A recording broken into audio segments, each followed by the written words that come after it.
So it's really a special, super, super special time for us.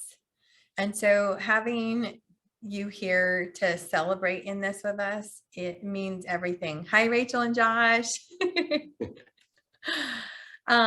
It means everything because we're going to be published in a book on Sunday. And it feels so monumental for us. You know, some of you who are here know how far we have come as a couple, as a family. And I think that these are the kinds of, you know, the book is something everybody can recognize as a reason to celebrate, but the internal changes that we've experienced in our marriage are the kinds of changes that it feels like no one talks about or no one's allowed to talk about. Our society hasn't learned how to recognize changes of the heart. Would you all agree? And then, you know, even more so changes within a partnership. We haven't learned how to honor those things. It feels probably too sacred to even share, but also for some reason too taboo to talk about. Yeah, I just think of so many times that we still are with family or even friends, and it's just really difficult because we want to have some of those deeper conversations, but not everybody's at that level.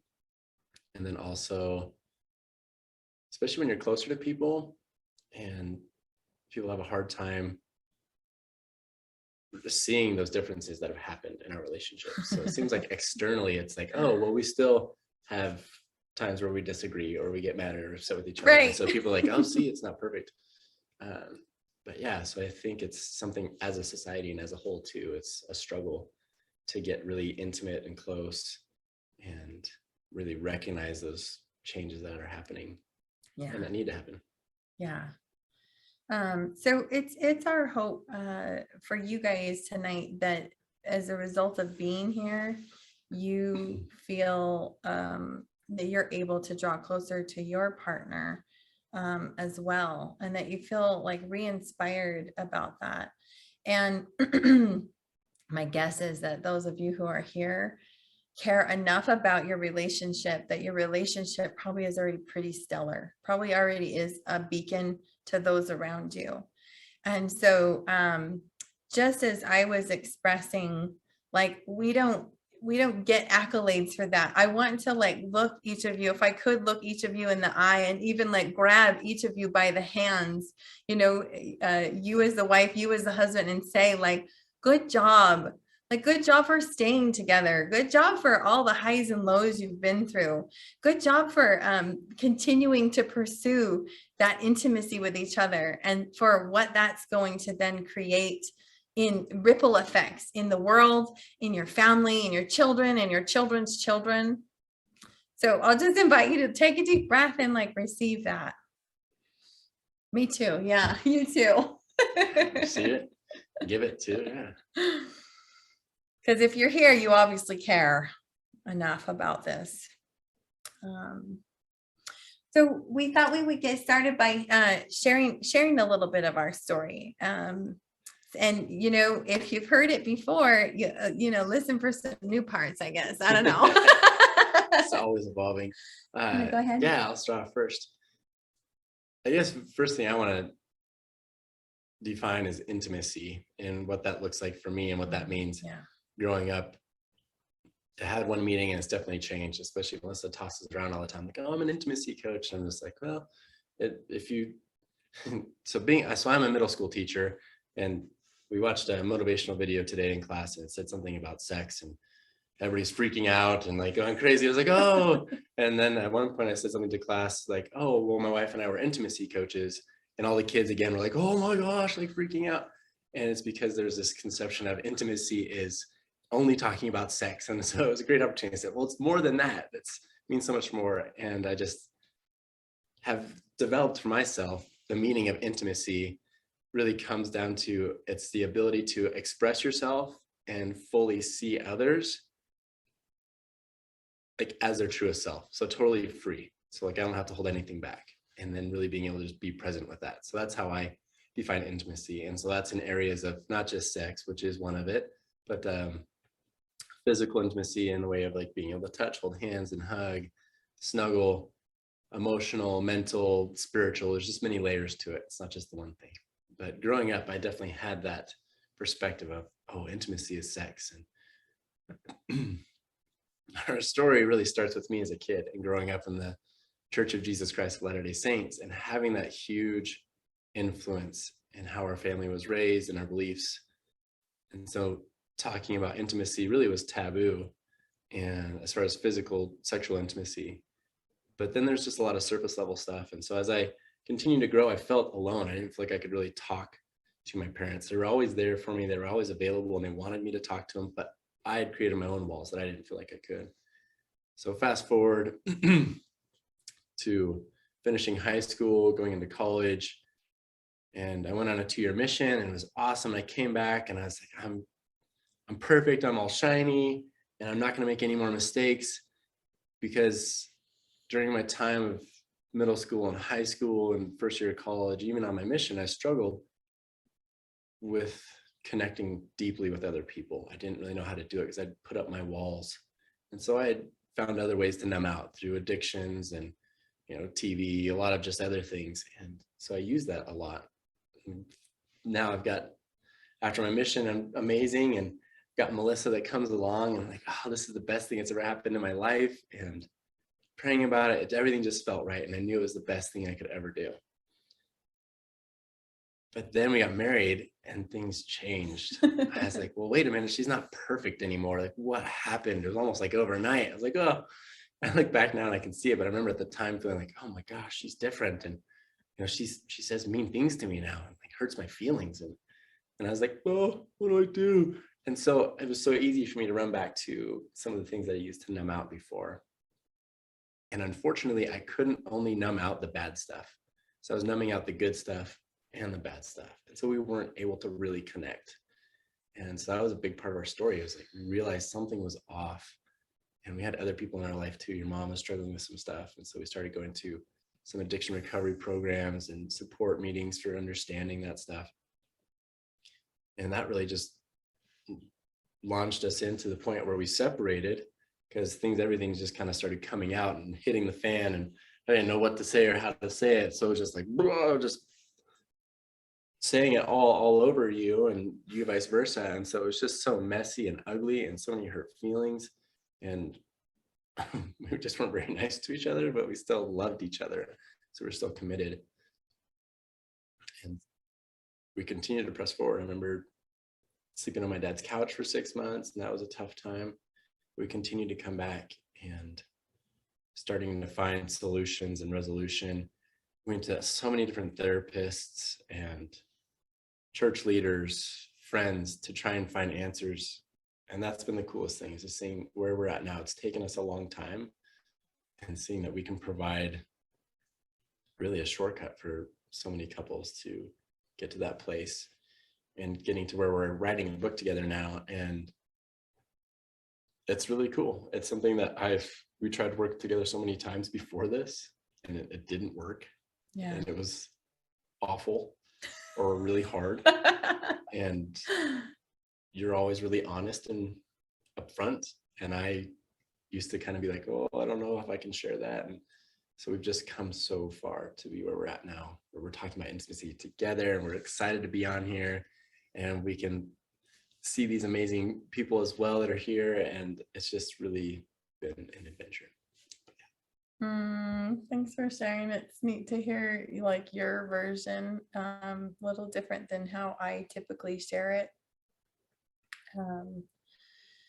But I'd be curious to hear from you guys, if anybody's willing to share, or maybe you just want to share in the chat, like if you can relate to CJ about feeling like growing up, you didn't have anybody that you could really talk to, or you didn't feel like there was a permission to even like have problems. It was like, just figure it out. Don't talk about it, conceal it, do whatever you have to do. Cause I know I relate to that. And so would anybody like to share kind of what that was like for you? Yeah, I'll share. Hey, this is Josh. I grew up. Hello. I grew up also in a very religious background, in Christian church, and I had great parents, and I feel like they were really open with us, like to in most regards, and we were welcome to talk to them about anything. But just like you, I also put up those walls, and it felt like this is just weird. I don't talk to my parents about things like, intimacy. And so yeah, I didn't talk to them either, and just kind of was on my own to figure it out. So I can relate to that for sure. Nice. Thanks for sharing. Yeah, I think it's more common than we realize. I mean, even my mom, who is an oversharer, that created its own dynamic of me feeling like I can't share because I felt like she couldn't handle my emotions. So it's really fascinating, how we learn to cope and learn to survive as children, and then how that can affect us way into our adulthood, or even for our whole lives. I see so many people just existing in their relationships. And when I look back on our story and I think about like when we separated it, we had 3 little kids. Our youngest was 2 months old, and it was by far the hardest time of my entire life. It was so hard. And I thought, this is the worst thing that could ever happen to me. I really thought that, and to my children and to our family, this is the worst thing. And I look back now and I'm like, I think it was the best thing that could have ever happened, because both of us, I don't think consciously we knew what we were doing, but we refused to live half asleep. And that's why we were always shaking stuff up. I think you might have lived half asleep I wanted forever. to. I wanted to. It was so much more comfortable. So much more comfortable. Yes. Yep. But and actually I find that fairly common, that the women are like, there's maybe a heightened sense of being more in tune with others, a heightened sense of sensitivity, a heightened sense maybe of spirituality, or like just more ability to be in tune that is in line with feminine energy. And so a lot of times we are the ones, and a lot of times women will say to me, why do I have to be the one, but it's like, our men weren't raised to have permission to be sensitive or awake to their spiritual gifts or anything like that. Right. It's like, just be tough. And then for 2, it actually is in line with our natural feminine energy, which is, that's our core. That's our where we shine most, is to be more sensitive and in tune. So in that sensitivity, it's like, something's off and I got to do something about it all the time. Right. And so I'd be interested to hear from the women who are here. Do you relate with that kind of like always feeling the call, and maybe sometimes feeling the call first to grow, to progress, that there's, that there's a gap, and we need to stretch, and we need to, anybody want to share in that?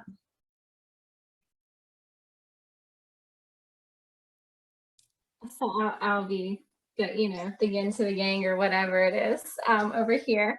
I'm Rachel, and definitely feel like I resonate with that so much because, Josh grew up just in this really stable kind of place in a Christian home. And, I had up and down, topsy-turvy family relationships, and just my life was, really rocky for a while. And so I kind of came into that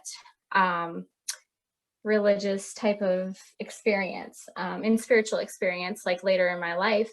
And that's how we met, you know, and started dating and got married and that sort of thing. But there was a time in our in that journey that we experienced, you know, kind of an outgrowing, I guess, or just a movement of kind of coming out of the church and like, what does that look like for us? And I felt it, you know, really strongly, quickly. And Josh was like, whoa, you know, what does this mean? And it was really, I think, scary for him at that time. And like, are we going to make it through this, you know, because this is what our relationship is based on, is like, you know, what we thought were our fundamentals, right? Which was, you know, going to church and, you know, reading the Bible and living by it, and, you know, those types of things. And like, what does it look like now? But we really grew so much together and realized that like our fundamental is still there. Like our morals are still there. The values that we have are still there. And there's so much more to our foundation than just those things. And so we have, like, you know, it's been 6 years now or so that we've been going through that journey. And then now recently there's another awakening that I'm feeling. And, you know, it's like further expanding on that. And Josh is like, whoa, what does this mean? You know? And so I definitely feel like in that way, it's kind of like I'm the leader in that. And I so want it to be like this harmonious thing where we're on the same page all the time. And I just have to keep coming back to, you know, the place of like trusting his journey and my journey, and that we are meant to be together, and we will grow together in this, and communicating a lot about it, asking for support, being honest. And that is all, you know, within that intimacy. And like, you know, the course that we're doing, or that I'm doing, I would say I'm doing it for us, you know. And so like that's really helped us a lot, just to feel like I'm not by myself. I don't feel resentful that, like, you know, I'm maybe pulling more, or feels like I'm pulling more of the weight, because he is supporting me. He is there with me, and he has, you know, really stepped up to show me that. And that really feels good. I love how you're able to see that, because that's one of the big things that we've learned as well as a couple. And that masculine feminine energy, for me, as the masculinist, it is important to be that kind of rock, and to be that person that sometimes I move a little slower, so we kind of are that yin and yang. We balance each other out, because I know at first Melissa was always so frustrated. She's like, come on, like pulling me. And even now too, like, come on, let's go, and this next level, let's do this. And it's like, you know, I can be that rock and foundation, like, hey, wait, here we are, and let's take it one step at a time. So it becomes that balance of not just like yin and yang, but the masculine and the feminine, and really fitting in those roles, and how that plays such a big role in our family, for our kids to see that even too. I think of even kind of going into the future, to the golden age that we talk about some more.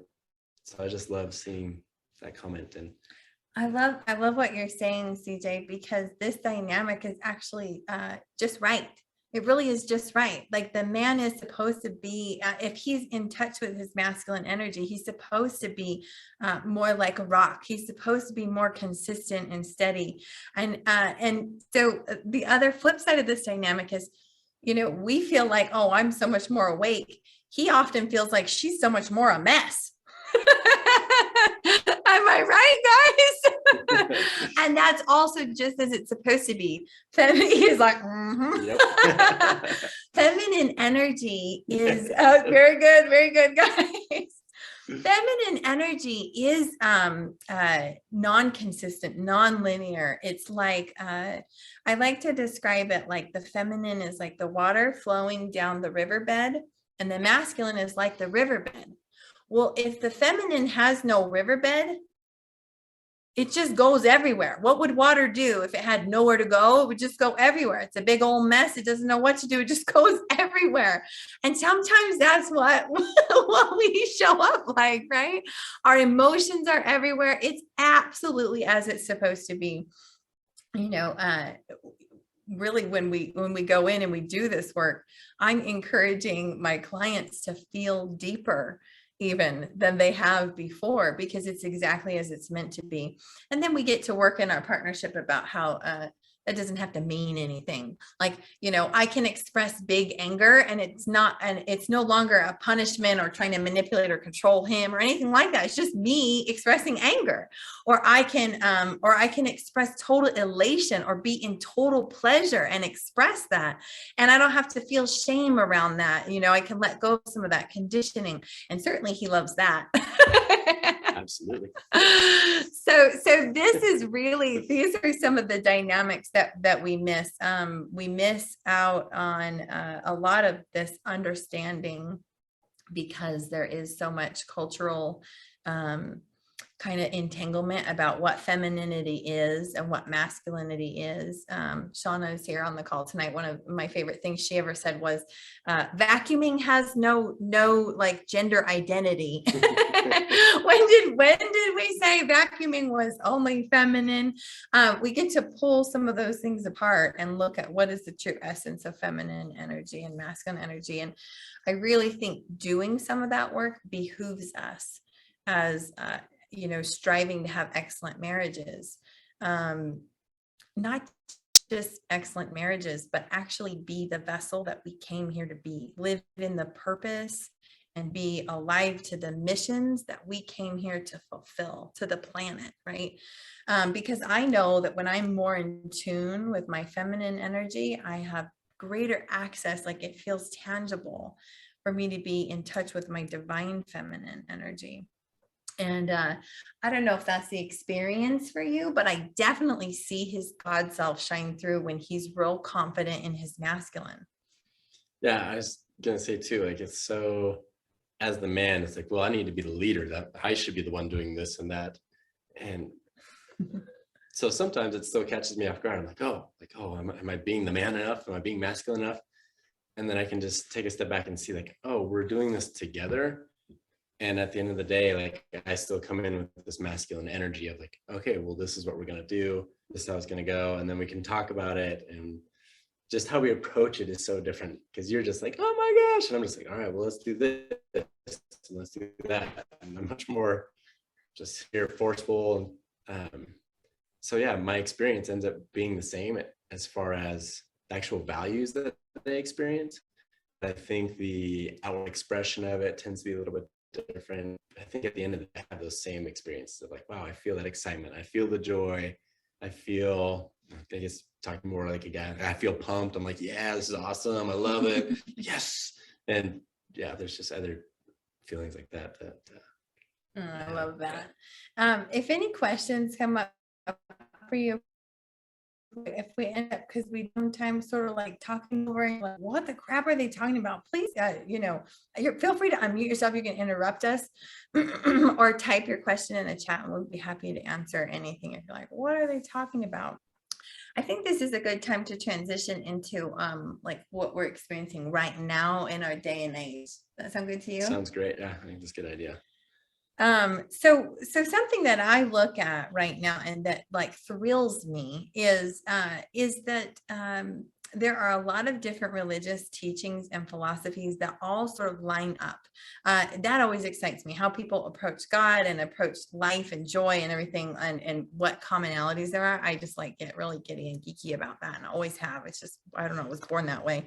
But right now we hear people talking about in Christianity, we hear people talking about preparing for the second coming, right? In the Church of Jesus Christ of Latter-day Saints, there's also some threads of that about preparing for the second coming, preparing to create Zion. There's another name that we have for it.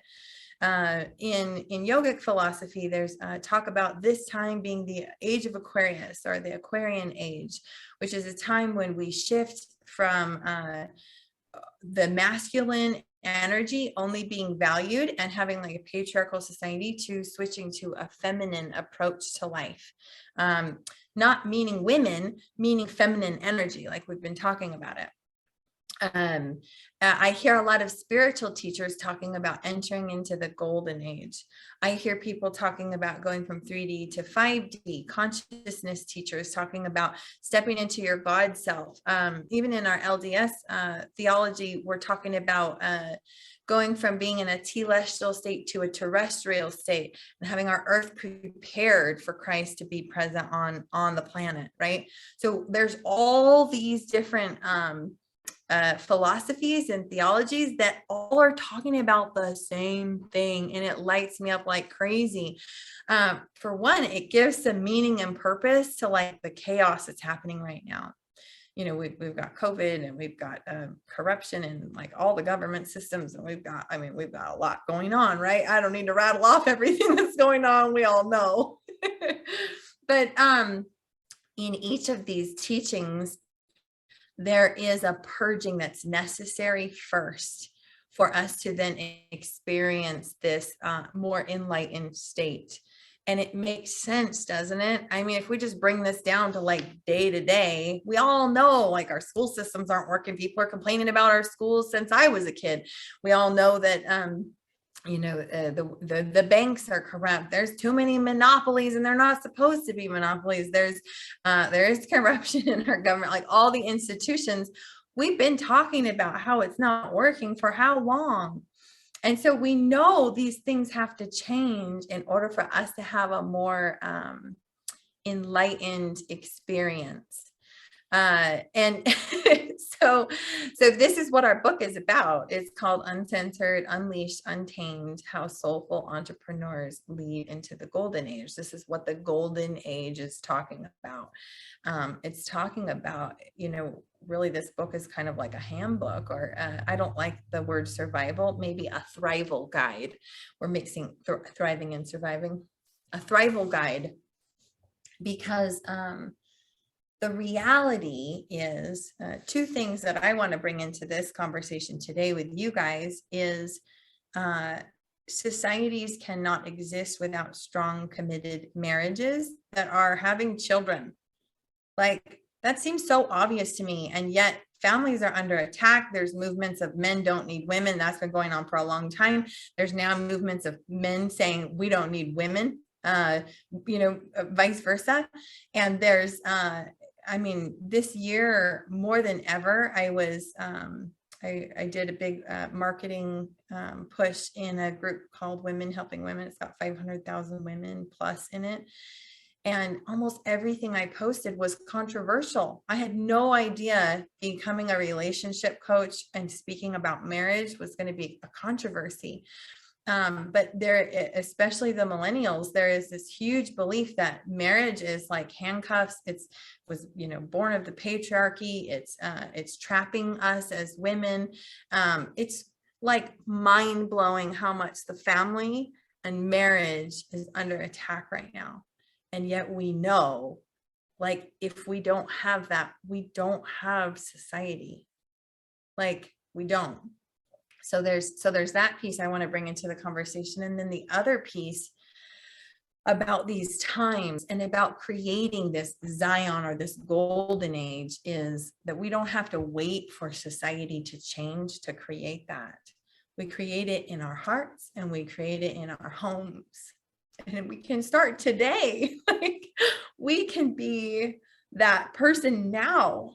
And we can call that in right now. And I think so often we let ourselves fall asleep. We're walking around our lives in complacency, rather than really listening within to what we're being called to.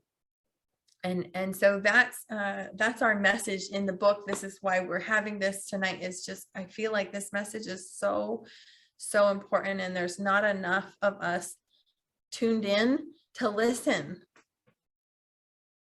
You want to share something about that? I know I went on my soapbox.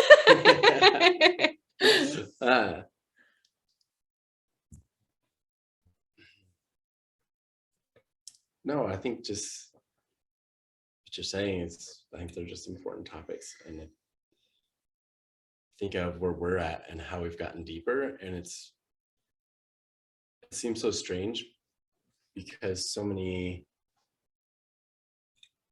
of the examples of couples that I've known that were older, I think of my grandparents or my parents and stuff too, like they had, or they have good relationships, but there just was something missing. And I think some of that is what's kind of led to where we're at with this struggle with the families. It's just been so subtle, for hundreds of years, or not hundreds, but decades now, working into how the family is set up, the system. There's just so many, I'm not going to go into all the riffraff, but I think it just comes down to, the families are so important and such a key piece to society. And without it, it falls apart. I remember hearing from somebody the other day that all of the societies that we know of, Egypt, Greece, all these places that were huge empires, right before they fell, there was a lot of confusion about the family. There's a lot of confusion about gender and a lot of these things that are taking away from something that I believe is part of this golden age, and really living to this higher level, that all that, there's a lot of confusion around it. And I don't want to say that I have any judgments towards those people or having those experiences that are different than mine, because I can be open to that. But at the same time, I feel like I have a full understanding of power of what it's like for us to be where we're at.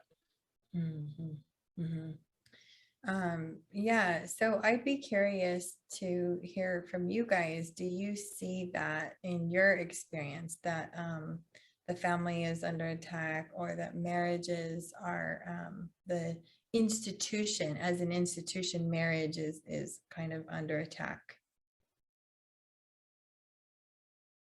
Darla's saying yes. Do you want to share at all about kind of what you've seen?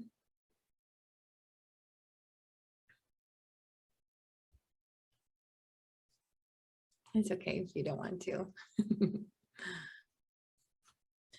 So we do see that, right? And then what do we do about it? So I really believe that there will come a time, and who knows what that timeline looks like, right? Maybe it's in the next 5 years. I wouldn't be surprised. Just in the 90s, there was a study that was done that they determined it takes about 20 years to change a society, like a core principle of a society. That was just in the 90s. And I feel like we all went into quarantine with a society being this way. We came out of quarantine, like, with in 2020, when things were really intense, we came out of it. Society was completely different. And I feel like, little things are implemented and boom, it takes off like wildfire. Part of that is because we're so globally connected, we've got the internet and all of that stuff. And so I think it's easier for change to take place. But if that change can take place for maybe ill or effects that I don't love seeing, or that I don't think have great outcomes, I know that we can also take advantage of that quantum movement. Does that make sense, right? It's like, wait a minute, okay, if I could just put this in black and white terms, if evil can make stuff happen really fast, then it's only happening that way because good is also in the background making stuff happen super fast. And that's a principle that I just ground into all the time when I see the changes in society. So I believe there will come a time in the next couple of years where we will no longer follow leaders based on what they were able to create externally. In their external reality. That's why we follow our leaders right now, right? It's like, well, they have a lot of money, or they whatever, they can enact laws. There's like a lot of external stuff, but there will come a time when we are able to deeply see into people because we can sense them, we can feel them, we can sense their integrity. And some of us are already awake to that and experiencing that, where we're not going to follow those leaders. So who are the people that will lead? I think it's the people in this room. It's those of us who are willing to do whatever it takes to have stellar relationships. to do whatever it takes to like be integritous within ourselves, to scour and, you know, look at our demons and our things that have held us back, that have kept us numb, and do whatever it takes to remove those so that we can be integritous and have pure hearts and show up that way. And those are going to be our leaders. I think it's going to be those of us who are in strong, committed marriages and can say, hey, like, you know, I can teach you how to rebuild your family. And people are going to be so thirsty for that. And I think a big part of what allows that is the things that you guys are doing in just by being here, and it's being vulnerable. It's being willing to be like saying something, doing something with your actions, maybe even with how you're talking, being willing to say, you know, I don't align with that, or that doesn't feel right to me. And that's been one of the most powerful things I've seen when it comes to, especially the family values and the family, and this whole idea of a golden age or a Zion is just taking a stance and having an opinion and saying like, no, this doesn't seem right. And so this is what seems more in alignment. And it's amazing how the mass consciousness of everybody together seems to line up more often than we realize. And I think that's a big part of this whole idea of this golden age and Zion, is there will come a time when we all have to, we won't be able to lean on the world and all the things that they're teaching us and saying. And so it's kind of like, oh, wait, now you don't have all your people around you. You don't have that group that's giving you that outside validation for what you're experiencing and for what you think. And so all of a sudden it's like, oh, you're standing on your own 2 feet and you're all alone. And what does that really look like for you? And I think that's been something huge for us as far as leading into this golden age and having you guys as leaders in this golden age too. It's like, oh wait, no, this is something like I want more. I want when I talk to my wife that I'm fully present with her. I don't want to be thinking about, you know, the video games or the other stuff that's not as important. Yeah, I can. It's powerful. Yeah. It's so good. And for women, it's stepping into our beingness more than ever before. You know, that is one of the masculine feminine differences CJ talked about. It's doing, it's being in action, it's taking a stand, right? And for women, really in our feminine essence, it's just going, what is my being? Who am I when I'm really still? What essence am I radiating? And how can I like soften into that and be that soft, nurturing space for my family? And in that being, actions will be born, right? It's like in that essence of who you are, it's like, I know exactly what I need to do.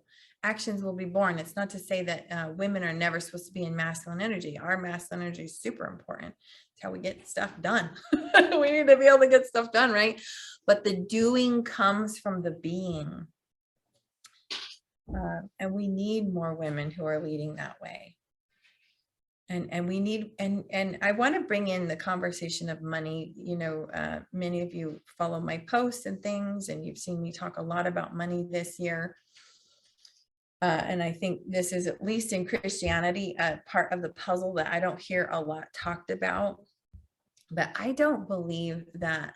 Hi, sweetie pie. We got someone joining us. You want to come sit on our lap? Say hello. I don't believe that that Zion or the golden age. Hi. I don't believe Zion or the golden age is going to be full of peasants and people who can't afford stuff. Because is that how God is? Like, God is abundance. He has all the materials at his fingertips. He and she have all the materials at their fingertips, right?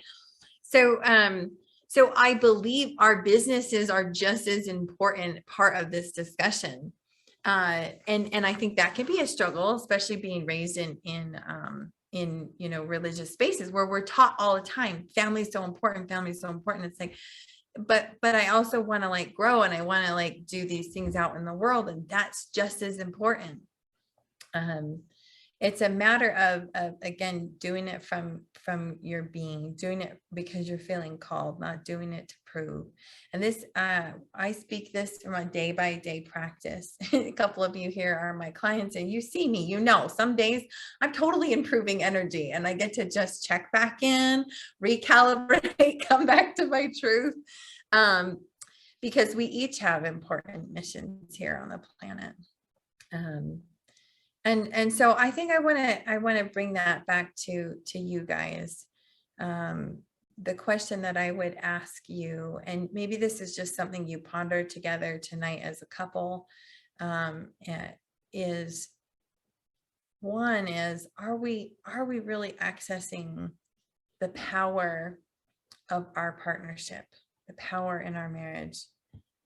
And if so, what percentage? Just ask, you know, intuitively, you'll get a number, you'll get an answer. What percentage are we tapped into that power? And then if the answer is not 100%, which probably for none of us it is, we'll go do this exercise tonight as well, and likely it won't be 100%. We'll get to ask the question, what would it look like if we were? Like how could we actually impact the world as a power couple in a deeper way than we are now? And that you may get answers that just talk about what you do in your own home with your own children. It may be, you know, it may just be creating more friendships with other couples and having these kinds of conversations that nobody's having. Or maybe you're meant to start a business together. Maybe you're meant to, I don't know, go start some humanitarian project in Africa. I have no idea. You guys know though, when we work with couples, we, I was shocked the first time I sat down with a couple, because I expected to talk to her and talk to him.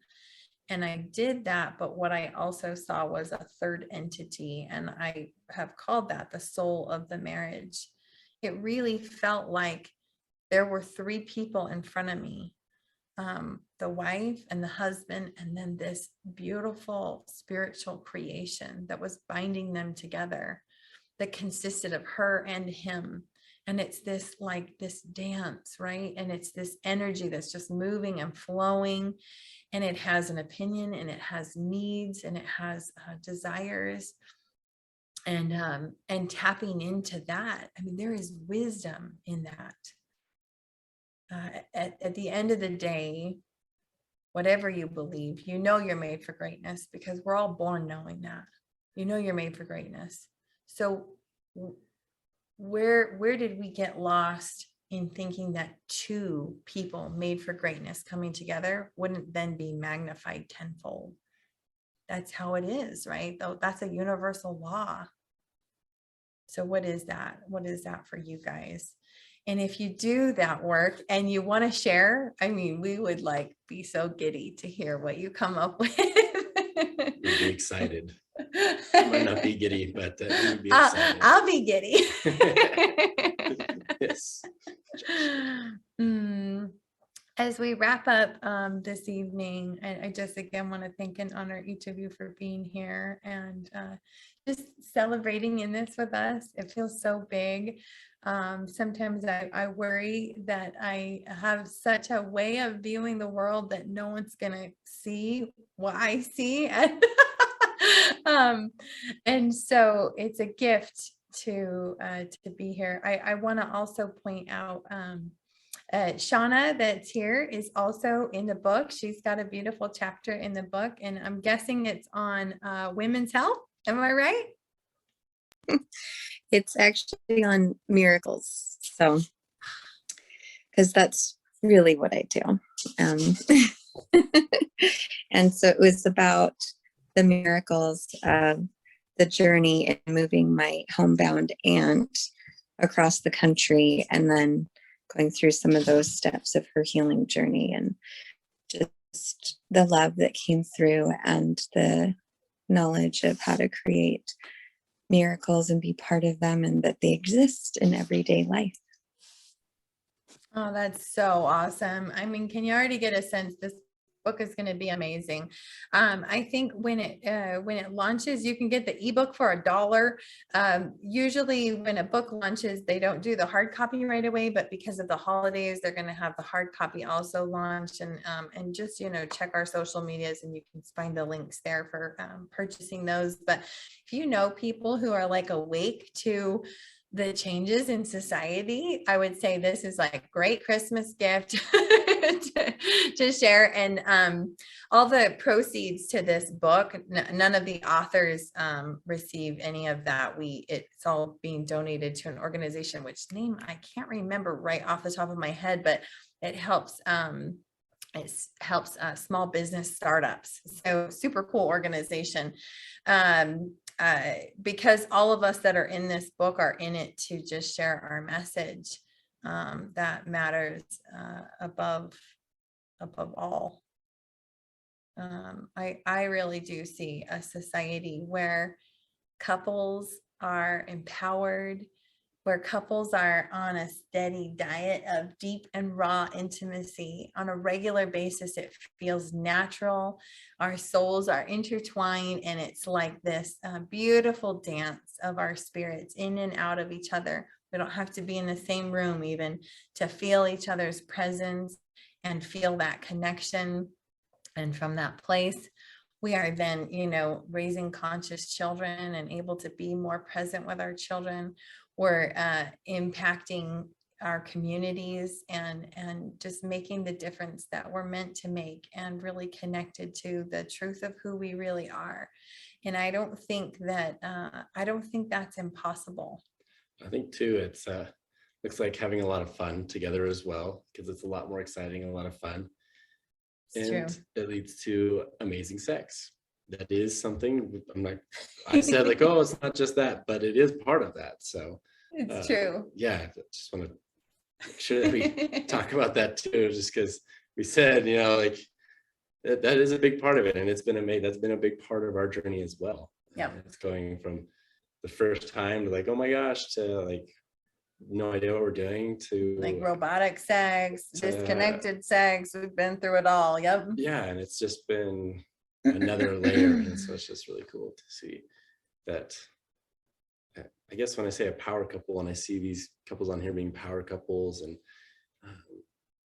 these individuals being as amazing individuals that with the right person, it's going to be a power couple. It's just, yeah, I get excited because I just feel like, oh man, that's going to be so amazing. It is so amazing.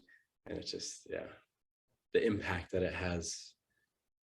Being a teacher, I can tell you right now, I see it firsthand, the impact that it has on other people for a couple or family to be strong and together. Like I can't share with you because of confidentiality, but I can just let you know that it is very tangible and very easy to see and very obvious, the impacts and how powerful it is to have a couple that is working together, to have a marriage between a man and a wife, and a man and a woman. And yeah, it's for me, it's undeniable. It's just, yeah. Thanks for sharing that, babe. Thanks for sharing in this time with us, you guys. I do want to share that we do couples coaching. It's a really powerful high-level container. If you want more details about that, you can just go check out the website at melisakeenan.com. And certainly we'd love to just explore possibilities with you if that's something that calls to you.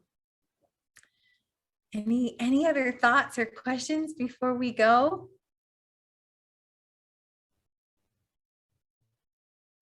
I want to say congratulations. I'm really happy for you guys. It's really exciting.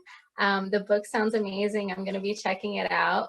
And for myself, I've always longed and yearned for like a marriage, and one that was steady and stable and healthy and full of love, because I didn't have that example. So like being someone who didn't have that example, that longed for that, And I'm still like amazed at like, wow, how do I have this, you know? And it's very much the partnership. Like, you know, there are things that I've brought that, you know, balance who he is, and things that he's brought that's balanced who I am. And just, I don't know. I think, I guess I'm just sharing a little bit. I don't know if this is too much, but like, I do feel like we've been in a position many times to help others, or people have come with us or come to us with problems, and I'm always like, what is it about us? Like, you know, we have issues, and you know, we're not a perfect couple, but we are committed and we love each other and we keep trying. And I think that's really what a successful marriage is. It's not like, you know, arriving at a status or not having any issues. It's like continuing through. And I feel like that realness and, you know, having those conversations like you guys are having is really what brings power to marriage, and seeing how like there can be these hard stories, right, of like working out a marriage, because it's not just going to unfold in front of you with, you know, no bumps or bruises or whatever, but like sharing that story, you know, it makes it more tangible, because, you know, it's like, oh yeah, I'm a person who's not perfect, and I can be a unperfect person and be with a partner who is not perfect, but we can have a perfect marriage because we're working on it and we're in it together. And anyway, I just appreciate it, and I wanted to, you know, tell you congratulations. And I don't know, I'm honored to be married to this man, and you know, I'm looking forward to our potential. And that's a good question to ask each other tonight. Like, well, you know, what's the potential? Because I'm telling you, since I've gone through your class, I'm like, I was telling him recently, like, what if there is a whole nother way of like making income and being connected, like in a partnership, right? What would that look like for us? That could be amazing. So I don't know. Loved all of that, Rachel. Thank you for sharing. So beautiful. Anything else before we sign off, guys? Thanks again for being here, and just sending so much love to each of you. Alrighty. That's it. All right. Bye.